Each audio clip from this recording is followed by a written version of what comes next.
বাড়ির দুই ছেলে শুভঙ্কর এবং দীপঙ্কর বিয়ে করে তাদের নববিবাহিত বউকে নিয়ে বাড়ির দরজায় এসে উপস্থিত হয়। মধুমিতা দেবী খুবই ভালোবেসে তার ধনী বড় বৌমাকে বরণ করে শ্বশুর বাড়িতে তোলে, কিন্তু ছোট বৌমা গরিব পরিবারের মেয়ে হওয়ায় মধুমিতা দেবী তাকে বরণ করতে চায় না। এই যে তুমি হা করে দাঁড়িয়ে আছো কেন? নিজের ঘরে যাও, কালকে কিন্তু খুব সকাল করে ঘুম থেকে উঠে পড়বে। কালকে তোমাদের দুজনের প্রথম রান্নার অনুষ্ঠান আছে। বড় বৌমা, তুমি আমার সঙ্গে চলো মা, আমি তোমাকে তোমার ঘরটা দেখিয়ে দিচ্ছি। পরের দিন ভোরবেলা কবিতা ঘুম থেকে উঠে পড়ে। সে ফ্রেশ হয়ে রান্নাঘরে চলে যায়, কিন্তু রান্নাঘরে গিয়ে সে প্রচন্ড পরিমাণে অবাক হয়। তার শ্বশুর বাড়ির রান্নাঘর ছিল এক বিশাল বড় মডিউলার কিচেন, আর সেখানে রান্না বান্নার বিভিন্ন ধরনের অত্যাধুনিক উপাদান উপস্থিত ছিল, যেগুলো কবিতা আগে কখনো চোখেও দেখেনি আর নাইবা কখনো নাম শুনেছে, কারণ কবিতা এক সাধারণ গরিব পরিবারের মেয়ে ছিল। ছোটবেলা থেকেই কবিতা তার মায়ের সঙ্গে মাটির উনুনে রান্না করে এসেছে। ওরে বাবা, এটা রান্নাঘর নাকি অন্য কিছু? আমার তো মনে হলো আমি যেন অন্য কোনো জগতে চলে এসেছি। এখানে কত কিছু আছে, আমি তো কোনো জিনিসের নামও ঠিক করে জানি না। আর এই তো, এটা গ্যাস চুলা, কিন্তু এই গ্যাসের চুলার উপরে এসি লাগানো আছে কেন? তখনই সেখানে কবিতার বড় যা পিয়ালি এসে বলে, সত্যি তোমার কথা শুনে আমার এত হাসি পাচ্ছে, আমি কি বলবো। আসলে তোমার কোনো দোষ নেই, গরিব ঘরের মেয়ে হলে যা হয় আর কি। গ্যাস ওভেনের উপরে এটা এসি নয়, এটা চিমনি। চিমনিকে এসি বলে মনে হলো তোমার? মূর্খ কোথাকার, বাবার জন্মে কখনো চিমনির নাম শুনেছো?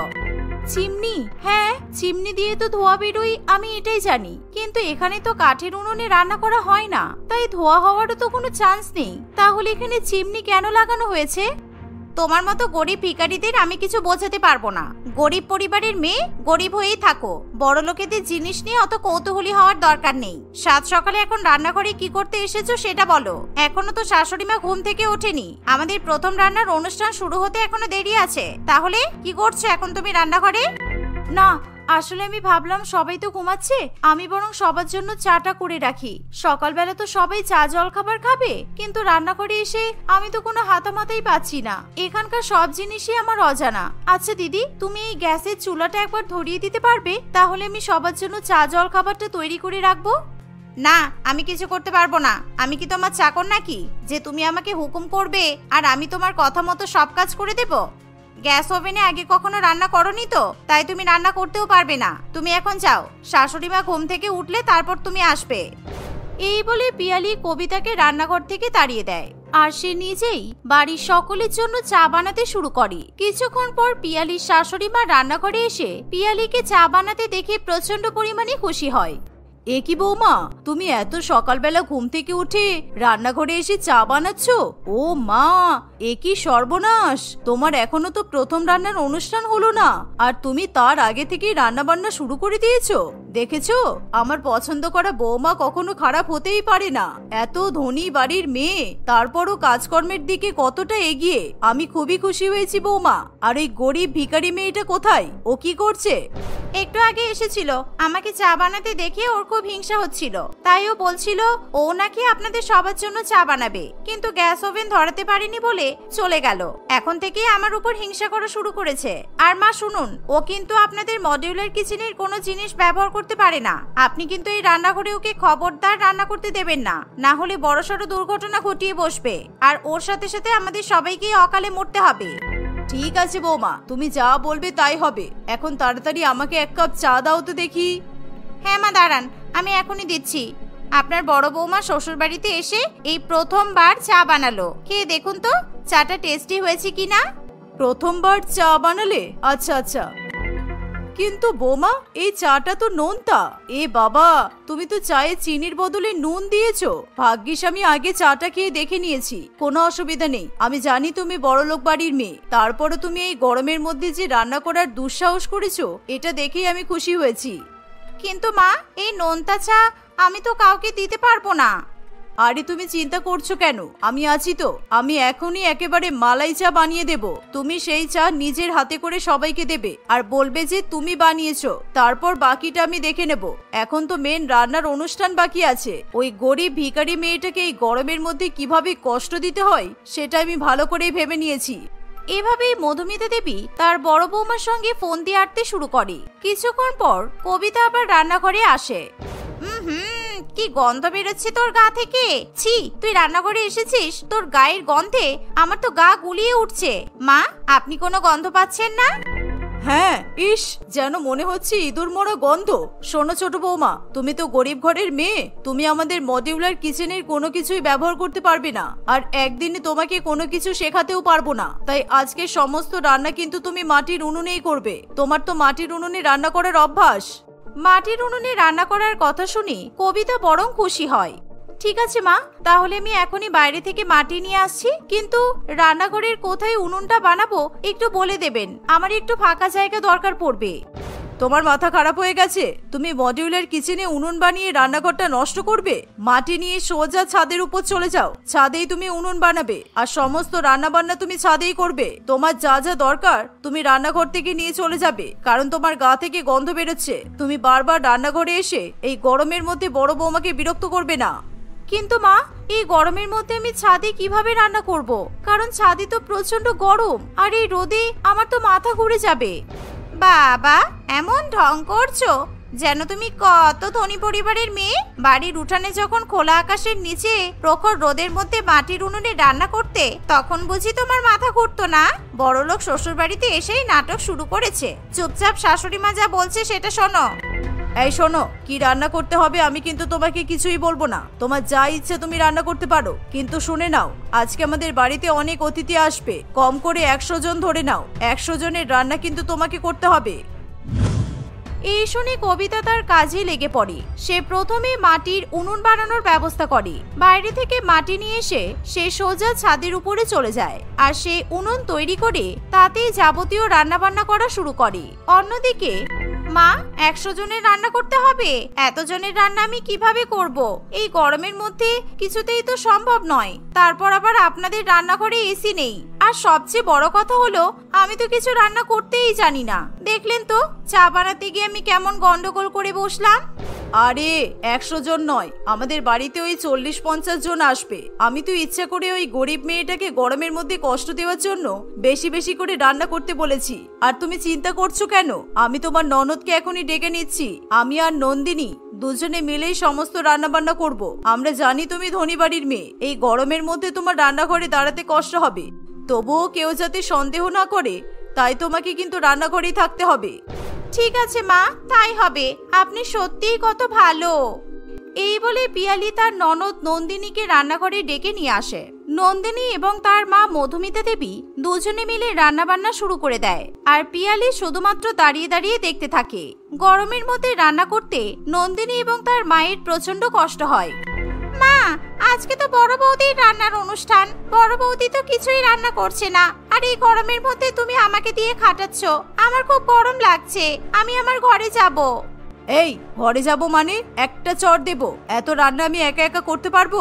তুই তো ভালো রান্না করতে পারিস, চুপচাপ রান্নাগুলো কর। তোর ছোটদা নিজে পছন্দ করে গরিব মেয়েটাকে বিয়ে করে বাড়িতে আনলো, আজকে সবার সামনে তোর ছোটদাকে শিক্ষা দিতে হবে তো? ওকে বোঝাতে হবে না ওই গরিব ভিখারি মেয়েটাকে বিয়ে করে ও কত বড় ভুল করেছে? আচ্ছা মা, আমার কিন্তু খুব গরম লাগছে। আমি আমার রুমে যাচ্ছি, ওকে? কারণ আমার কিছুতেই গরম সহ্য হচ্ছে না। রান্না বান্না হয়ে গেলে আপনারা আমাকে ডেকে নেবেন, আমি সবাইকে খাবার পরিবেশন করে দেব। ঠিক আছে বৌমা, যাও। তুমি কিন্তু ঘরে ঢুকে দরজাটা লক করে দেবে, আর আমরাও রান্নাঘরের দরজা বন্ধ করে রান্না করছি, কারণ কেউ যদি দেখে নেয় তোমার হয়ে আমরা রান্না করে দিচ্ছি, তাহলে কিন্তু সমস্যা হতে পারে। এই শুনে পিয়ালি নিজের ঘরে চলে যায়, আর সে এসি চালিয়ে আরাম করতে থাকে।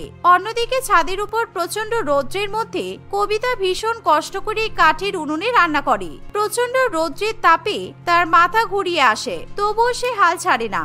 সে একের পর এক বিভিন্ন সুস্বাদু খাবার রান্না করতে থাকে। এভাবে কয়েক ঘন্টার মধ্যেই পিয়ালি তার সমস্ত রান্না সম্পূর্ণ করে। অন্যদিকে নন্দিনী এবং তার মায়েরও সমস্ত রান্না হয়ে যায়। কিছুক্ষণের মধ্যেই সমস্ত লোকজন বাড়িতে শুরু হয়ে যায়।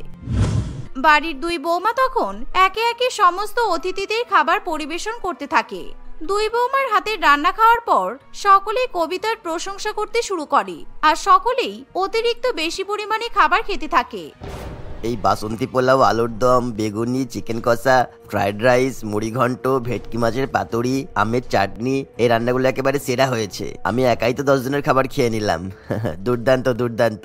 দিদি, আপনার ছোট বৌমা কিন্তু চমৎকার রান্না করেছে। আর রান্নাগুলো খেয়েই বুঝতে পারছি এগুলো সবই কাঠের উনুনে রান্না হয়েছে। কাঠের উনুনের রান্নার স্বাদই আলাদা। অনেকদিন পরে কাঠের উনুনে রান্না করা খাবার খেলাম। হ্যাঁ হ্যাঁ, আসলে আমার ছোট বৌমা তো গরিব ঘরের মেয়ে। ও মডিউলার কিচেনের কিছুই ব্যবহার করতে পারে না, এমনকি গ্যাস ওভেনও ধরাতে পারে না। সেই জন্য মাটির উনুনে রান্না করেছে। আর আমার বড় বৌমার হাতের রান্নাগুলো কেমন হয়েছে আপনারা তো সেই নিয়ে কিছু বলছেন না। দেখুন দিদি, আমি কিন্তু বরাবরই সত্যবাদী মানুষ। আমি মুখের ওপর সত্য কথা বলতে ভালোবাসি। আপনার বড় বৌমা যে রান্নাগুলো করেছে, এই বাটার নান, শাহী পনির, চিকেন বাটার মশলা, তারপর মটন রেজালা, বিরিয়ানি, এগুলোর মধ্যে একটাও কিন্তু ভালো হয়নি। আমি তো এই খাবারগুলো মুখে তুলতেই পারছি না। তোমার বড় বৌমা ধনী পরিবারের মেয়ে বলে বাবার বাড়ি থেকে কিছু শিখে আসতে পারেনি। নিজের নামে এরকম দুর্নাম শুনি পিয়ালি প্রচন্ড পরিমাণে রেগে যায়। এই যে আপনারা ভুল ভাবছেন, এই রান্নাগুলো আমি করিনি, আমার শাশুড়ি মা আর আমার ননদ দুজনে মিলে করেছে। আমি রান্না করলে এই খাবারগুলো খেতে অনেক বেশি সুস্বাদু হতো। আসলে আজকে গরমের মধ্যে এত মানুষের রান্না করতে আমার কষ্ট হবে বলে আমি আমার শাশুড়ি মাকে মিথ্যা কথা বলেছি যে আমি কোনো রান্না করতে পারি না। হ্যাঁ মা, আপনি হয়তো অবাক হচ্ছেন, কিন্তু এটাই সত্যি। আমি সকালবেলা ইচ্ছা করেই চায়ে চিনির বদলে নুন দিয়েছিলাম, যাতে আমাকে এতজনের রান্না বান্না করতে না হয়। আর দেখুন তো আপনারা আজকে কত বাজে খাবার রান্না করেছেন। এই যে শুনুন, আপনাদেরকে বলছি আমি কিন্তু এই রান্নাগুলো করিনি, আপনাদেরকে ক্লিয়ার করে দিলাম। তাই যা বলার আমার শাশুড়ি মাকে আর আমার ননদকে বলবেন, আমাকে নয়। পিয়ালির কথা শুনে সকলের সামনে মধুমিতা দেবী প্রচন্ড পরিমাণে লজ্জায় পড়ে। এমনকি সে লজ্জায় কারোর সঙ্গে চোখে চোখ মিলিয়ে কথা পর্যন্ত বলতে পারে না। অন্যদিকে মুহূর্তের মধ্যেই কবিতার হাতে রান্না করা 100 জনের খাবার 50 জন খেয়ে শেষ করে দেয়। এভাবেই মধুমিতা দেবী প্রথম রান্নার অনুষ্ঠানের মধ্যে দিয়ে তার 2 বৌমাকে খুব ভালো মতো চিনে ফেলে। বড় বৌমা, তোমাকে সাহায্য করাটাই আমার অন্যায় হয়েছে। তোমার থেকে ছোট বৌমা অনেক ভালো। এই রৌদ্রের মধ্যে 45 ডিগ্রি টেম্পারেচারে ছাদের উপর, তাও আবার কাঠের উনুনে সবার জন্য রান্না করেছে। আজকে শুধুমাত্র ছোট বৌমার জন্য আমার সম্মান বেঁচে গেল। এখন তো মনে হচ্ছে আমার বড় ছেলের তোমার মতো বড়লোক পরিবারের মেয়ে দেখে বিয়ে দেওয়াটাই আমার ভুল হয়েছে। ছোট বৌমার মতো একটা গরিব পরিবারের মেয়ের সঙ্গে বিয়ে দিলেই বোধহয় ভালো হতো।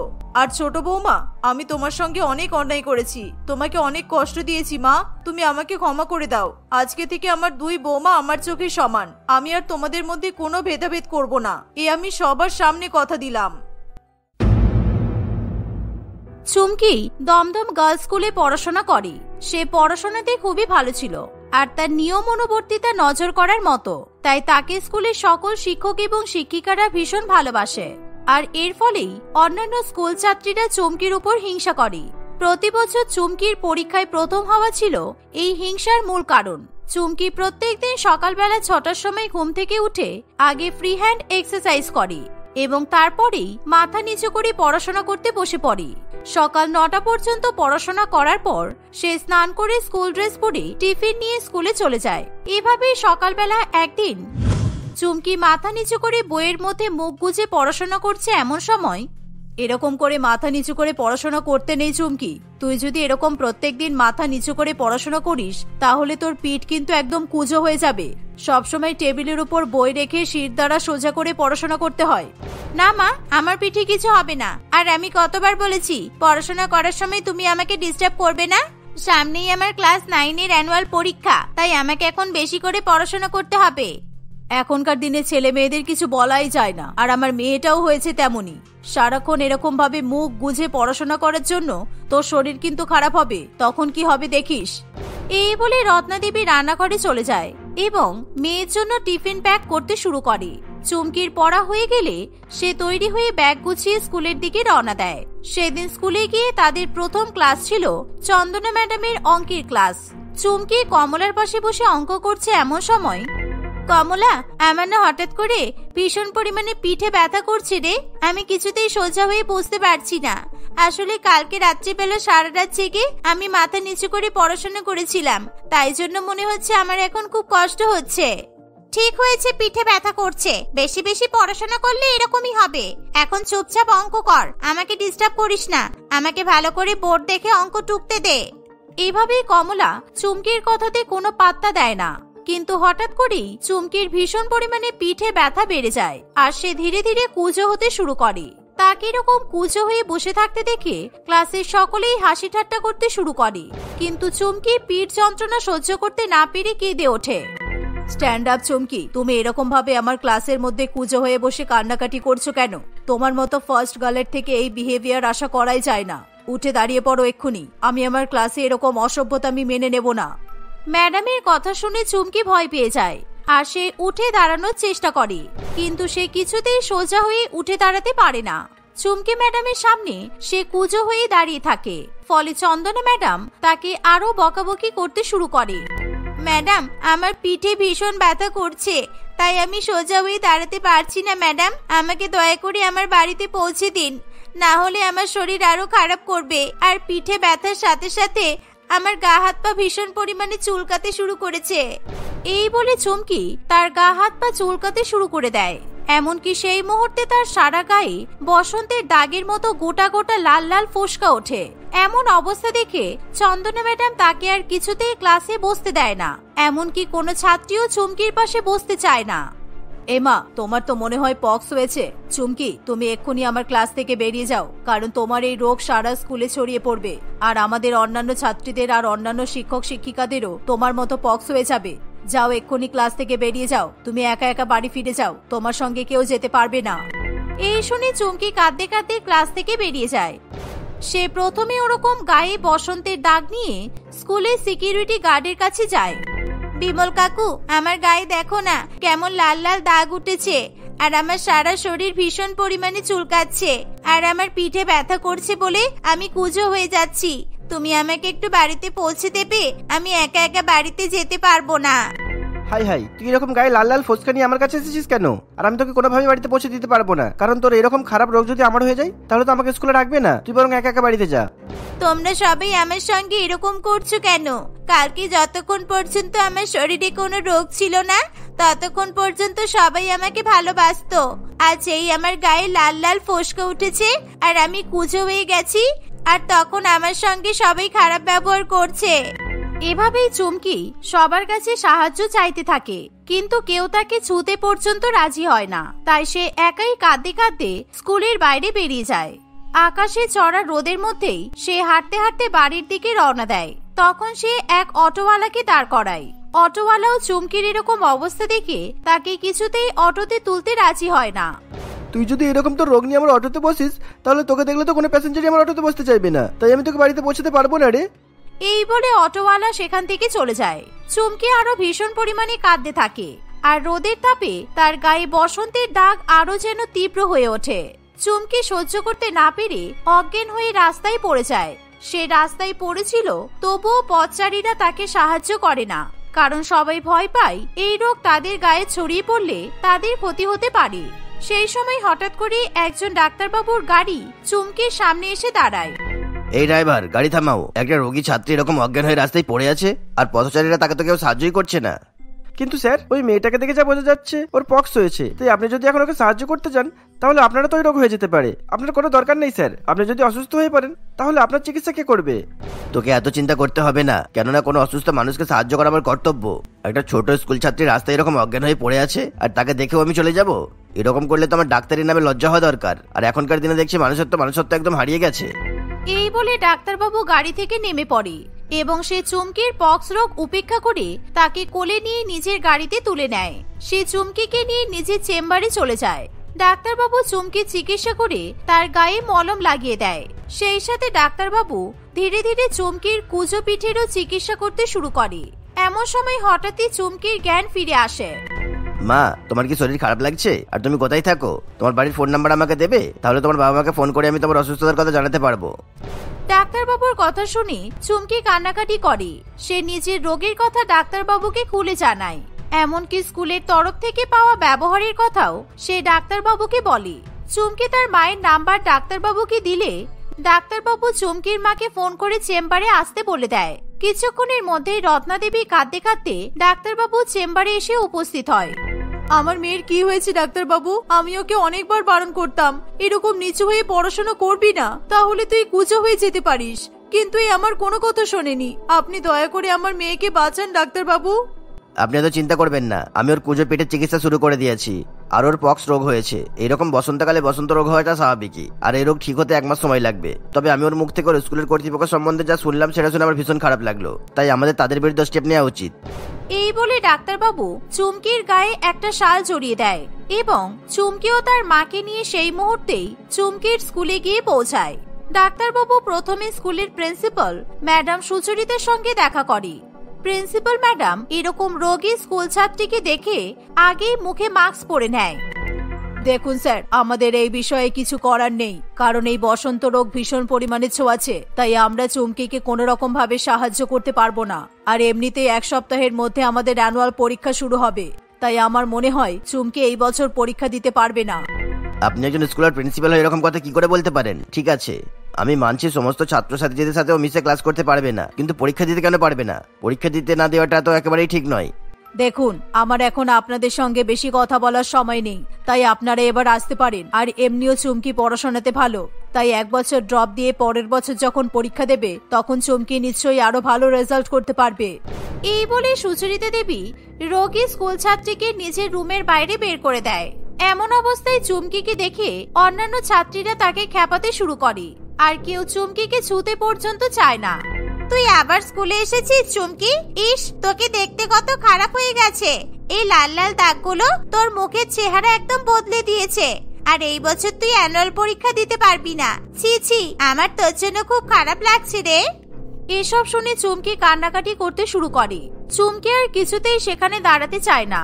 সে ডাক্তারবাবু এবং তার মায়ের সঙ্গে বাড়িতে ফিরে যায়। মা, সবাই আমার সাথে খুবই খারাপ ব্যবহার করেছে। আমার মনে হয় না এই বছর আমি অ্যানুয়াল পরীক্ষা দিতে পারবো। আমাকে 1 বছর ড্রপ দিতে হবে। আমার ভালো করে পড়াশোনা করেও তো কোনো লাভ হলো না মা। আমার যে রোগ হয়েছে এতে তো আমার কোনো দোষ নেই বলো। কান্নাকাটি করিস না মা, দেখবি সব ঠিক হয়ে যাবে। ঈশ্বর কখনো তোর অমঙ্গল করবে না, কারণ যারা পরিশ্রম করে তারা ঠিক নিজেদের ফল পায়। এভাবেই দেখতে দেখতে 1 সপ্তাহ কাটে। স্কুলে অ্যানুয়াল পরীক্ষা শুরু হলে ডাক্তারবাবু আবার চুমকিকে নিয়ে গিয়ে স্কুলে উপস্থিত হয়। চুমকি সারা গায়ে শাল চাপা দিয়ে থাকে যাতে সেই জীবাণু ছড়িয়ে না পড়ে। তুমি আবার স্কুলে এসেছো? কিছুদিন আগেই তো প্রিন্সিপাল ম্যাডাম তোমাকে ঘাড় ধাক্কা দিয়ে স্কুল থেকে বের করে দিয়েছিলেন, তবুও তুমি শোধরালে না। তুমি এরকম নিজের রোগ নিয়ে স্কুলে চলে এসেছো কেন? আপনি এরকম ভাবে একটা রোগী স্কুল ছাত্রীর সাথে বাজে ব্যবহার করতে পারেন না। বাদবাকি পরীক্ষার্থীদের মতো ও একজন পরীক্ষার্থী, তাই আপনাকে ওকে পরীক্ষায় বসতে দিতেই হবে। এবার যদি আপনি বেশি বাড়াবাড়ি করেন তাহলে কিন্তু আমি চুমকিকে প্রিন্সিপাল ম্যাডামকে বলে স্কুল থেকে ঘাড় ধাক্কা দিয়ে আবার বের করে দেব। আর জীবনে কোনোদিনও চুমকি স্কুলে আসতে পারবে না। এই বলে চন্দনা ম্যাডাম জোর করে চুমকিকে ক্লাসের বাইরে বের করে দিতে চায়। কিন্তু সেই সময় স্কুলের ট্রাস্টি বোর্ডের একজন মেম্বার পরিতোষবাবু স্কুলে এসে উপস্থিত হয়। আর সে চন্দনা ম্যাডাম এবং স্কুল কর্তৃপক্ষের এরকম ব্যবহার দেখে তাদের উপর ভীষণ পরিমাণে রেগে যায়। সে তখনই বিমল এবং সুচরিতা দেবীকে সেখানে ডেকে পাঠায়। আপনাদের লজ্জা করে না একজন স্কুল স্টুডেন্টের সাথে এরকম অসভ্যের মতো ব্যবহার করতে? আর তাছাড়া স্কুলের বুলেটিনে তো ভালো করেই উল্লেখ করা আছে যে এই সিজনে কোনো ছাত্রছাত্রীর পক্স হয়ে গেলে তাদেরকে আলাদা ক্লাসরুমে বসিয়ে বা মশারির মধ্যে পরীক্ষা নেওয়ার ব্যবস্থা করা হবে। কিন্তু সেই ব্যবস্থা না করে আপনারা এত ভালো স্টুডেন্টকে স্কুল থেকে বাইরে বের করে দিচ্ছেন। আচ্ছা, আপনার যদি এমন পক্স হতো আর আপনার সাথে যদি এরকম খারাপ ব্যবহার করা হতো তাহলে আপনি মেনে নিতে পারতেন? একবার নিজের কথা ভেবে দেখুন। সুতরাং আপনারা কিভাবে এইটুকু একটা বাচ্চার উপর মানসিক নির্যাতন করতে পারেন? আর এই ছোট্ট স্টুডেন্টটা কারোর কাছ থেকে সাহায্য না পেয়ে রাস্তার মাঝখানে অজ্ঞান হয়ে পড়েছিল। এমনকি আপনাদের স্কুলের সিকিউরিটি গার্ডের কাছেও সাহায্য চেয়েছিল, ওকে কেউ হেল্প করেনি। তাই আমি চাইলে বিমলকে এখন স্কুল থেকে বার করে দিতে পারি। চন্দনা ম্যাডাম পরিতোষবাবুর এই কথা শুনে খুবই ভয় পেয়ে যায়। তাই সে তুতলিয়ে কথা বলতে শুরু করে। না মানে স্যার, আপনি আমাদেরকে ভুল ভাবছেন। ওকে যদি আমাদের স্কুলে বসিয়ে পরীক্ষা দেওয়ার ব্যবস্থা করা হয় আর তাহলে যদি অন্যান্য ছাত্রীদেরও পক্স হয়ে যায় তাহলে কি হবে বলুন স্যার? আমাকে ক্ষমা করে দেবেন স্যার, আমার খুব ভুল হয়ে গেছে। আমি আর কখনো এরকম ব্যবহার করব না, কিন্তু আমাকে চাকরি থেকে বার করবেন না প্লিজ। আমিও মানছি যে আমার ভুল হয়েছে, তাই আমি অন্য ক্লাসরুমে মশারি টানিয়ে চুমকির পরীক্ষার ব্যবস্থা করব যাতে ওর কোনো অসুবিধা না হয়। এভাবে স্কুল কর্তৃপক্ষ পরিতোষবাবুর চাপে চুমকিকে পরীক্ষায় বসার অনুমতি দিতে বাধ্য হয়। চুমকির যেহেতু পক্স হয়েছিল এবং সে কুঁজো হয়ে গিয়েছিল, তাই তাকে আলাদা ক্লাসরুমে বসিয়ে পরীক্ষা দেওয়ার ব্যবস্থা করা হয়। এভাবে পরীক্ষা দিতে পেরে চুমকি খুবই খুশি হয়। চুমকির পরীক্ষা হয়ে গেলে ডাক্তারবাবু ভালো করে চিকিৎসা করে চুমকিকে সুস্থ করে তোলে। সুস্থ হওয়ার পর চুমকিকে আর কারোর কাছ থেকে খারাপ ব্যবহার পেতে হয় না।